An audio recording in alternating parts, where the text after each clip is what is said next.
bocatti godharkike isa kanani dandare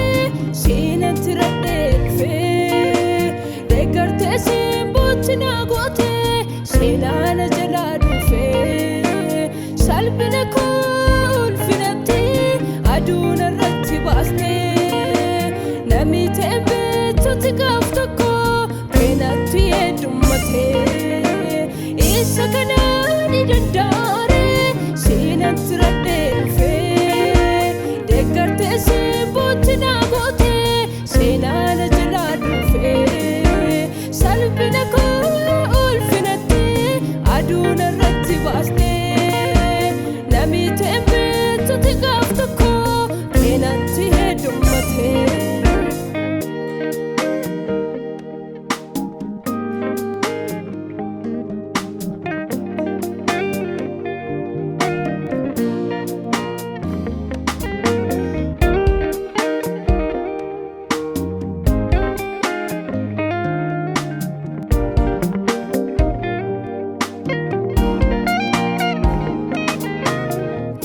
Sikena mida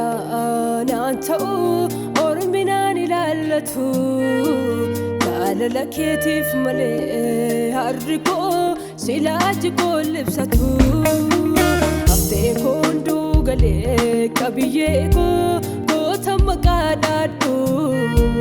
dhabuus sin herregadhaa jiraadhee deegee sitti saalfadhu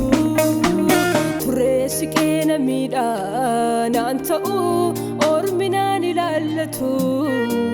jaalala keetiif malee harri koo silaaji koo libsatu haftee koo hunduu galee qabiyyee koo goota maqaa dhaadhu dhabuus sin herregadhaa jiraadhee deegee sitti saalfadhu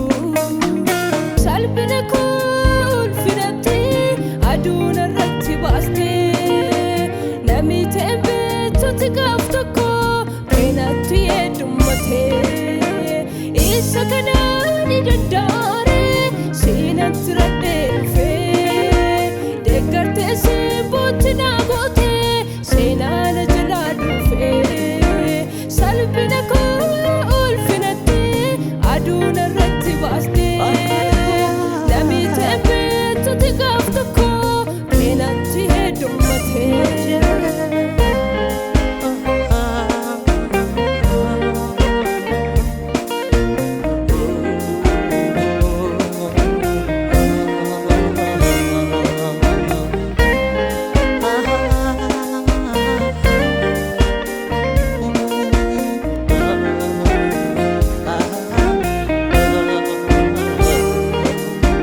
Maltakka kina ta'e eenyunani maddani bakka yaadetti nufne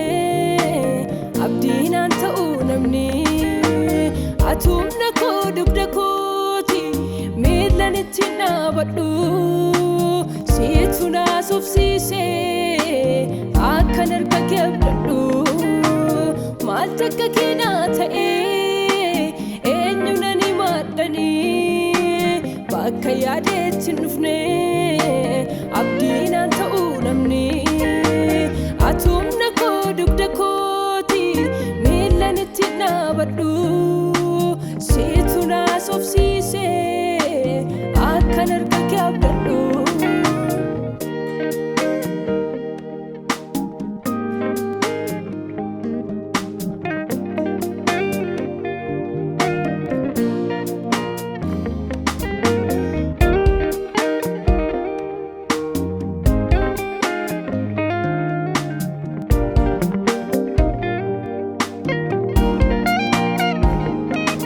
ijoollummaa kootii kaastee maree baay'ee didda duuba koo wanti yaadamu seeraa miti siitu gidduu gala dhimma koo dhalachuu koo yommuu na baaruu achi narraan jedhu fuulli kee akka mul'fina narraa dhabdaa natti badeen beekuu karaa kee ijoollummaa kootii kaastee maree baay'ee didda duuba koo wanti yaadamus yaraa miti situ giddu galee makoo dhaalachuu koo yemmuu babaru achi narraa jedhu fuulli kee akkam ulfina narraa dhabda natti badeen beekuu karaa kee. Galaananii siin darbeen na dhibaa akka abjuudhaa taanan kaa'u aninni suumichooma kee kana du'a lubbuu koo nattaa ta'u. Galaananii siin darbeen na dhibaa akka abjuudhaa taanan kaa'u aninni suufiroo